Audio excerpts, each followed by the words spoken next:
ನಾವು movie friends Anil ರಾವಿಪುಡಿಯವರ template ಅಂದರೆ humour ಜೊತೆ ಸ್ವಲ್ಪ ಡ್ರಾಮಾ ಇಟ್ಕೊಂಡು ಎಂಟರ್ಟೈನ್ಮೆಂಟ್ ಆಗಿ ಮೂವಿ ತೆಗೆಯೋದು. ಆಡಿಯನ್ಸ್ ಪಲ್ಸು ಎಲ್ಲೆಲ್ಲಿ ವರ್ಕ್ ಆಗುತ್ತೆ ಎಲ್ಲೆಲ್ಲಿ ವರ್ಕ್ ಆಗಲ್ಲ ಅನ್ನೋದನ್ನ ಕ್ಲೀನಾಗಿ ತಿಳ್ಕೊಂಡಿದ್ದಾರೆ ಅಂತ ಅನ್ಬೋದು. ಮನಶಂಕರ ವರಮ ಪ್ರಸಾದ್ ಕಾರು ಮೂವಿಯಲ್ಲೂ ಅಳವಡಿಸ್ಕೊಂಡಿದ್ದೀರ. ಎಲ್ಲ ವಿಚಾರಗಳು ವರ್ಕೌಟ್ ಆಯ್ತಾ ಅಂದರೆ ಖಂಡಿತ ಇಲ್ಲ. ಕೆಲವೊಂದು ಫ್ಲೋಸ್ಗಳು ಈ ಮೂವಿಯಲ್ಲಿದೆ ಅಂತ ಅನ್ಬೋದು.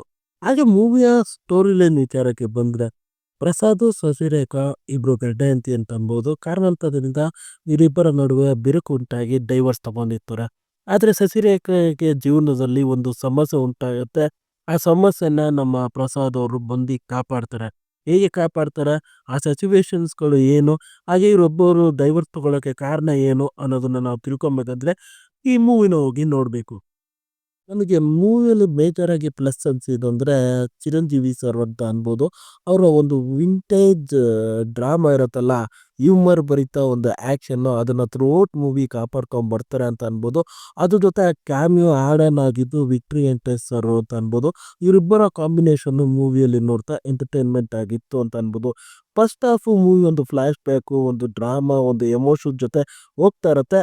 ಅಲ್ಲಿ ತನಕ ಮೂವಿ ಚೆನ್ನಾಗಿರುತ್ತೆ ಅಂತ ಅನ್ಬೋದು.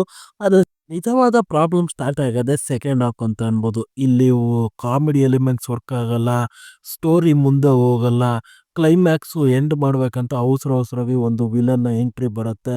ಆ ವಿಲನ್ನು ಯಾಕೆ ಏನು ಅನ್ನೋದನ್ನ ಜಸ್ಟಿಫೈ ಮಾಡಿದರೆ ಅದು ಅಷ್ಟೊಂದು ಇಂಪ್ಯಾಕ್ಟ್ಫುಲ್ ಆಗಿರಲ್ಲ ಅಂತ ಅನ್ಬೋದು. ಹಾಗೆ ಆ್ಯಕ್ಷನ್ ಸೀಕ್ವೆನ್ಸ್ಗಳಾಗಲಿ, ಆ ಸಾಂಗ್ಸ್ಗಳು ಬರೋ ವಿಧಾನ ಆಗಲಿ ಲಿಟ್ರಲ್ ಆಗಿ ನನಗಂತೂ ನನಗೆ ಇಷ್ಟ ಆಗಿಲ್ಲ ಅಂತ ಅನ್ಬೋದು. ಆದರೆ ಡೈಲಾಗ್ಸ್ ಎಡಿಟಿಂಗು ಚೆನ್ನಾಗಿದೆ, ವಿಶ್ವಲೈಸೇಷನ್ನು ಆ ರಿಚ್ನೆಸ್ ಫೀಲ್ ಕೊಡುತ್ತೆ. ಈ ಮೂವಿ ಒನ್ ಆ್ಯಂಡ್ ಓನ್ಲಿ ನಮ್ಮ ಚಿರಂಜೀವಿ ಸರ್ಗೋಸ್ಕರ ಹೋಗಿ ನೋಡಬೇಕು ಅಂತ ಇದ್ದೀನಿ. ಅವರು ಥ್ರೂಔಟ್ ಎಂಟರ್ಟೈನ್ ಮಾಡ್ತಾರೆ.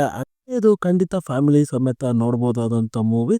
ಒನ್ ಟೈಮ್ ಹೋಗಿ ನೋಡಿ. ನೋಡಾದ್ಮೇಲೆ ನಿಮಗೆ ಏನಿಸ್ತು ಈ ಮೂವಿಯ ಬಗ್ಗೆ ಮರಿದ ನನಗೆ ಕಮೆಂಟ್ ಮಾಡಿ. ಮತ್ತೆ ಮುಂದಿನ ವೀಡಿಯೋದಲ್ಲಿ ಸಿಗ್ತೀನಿ.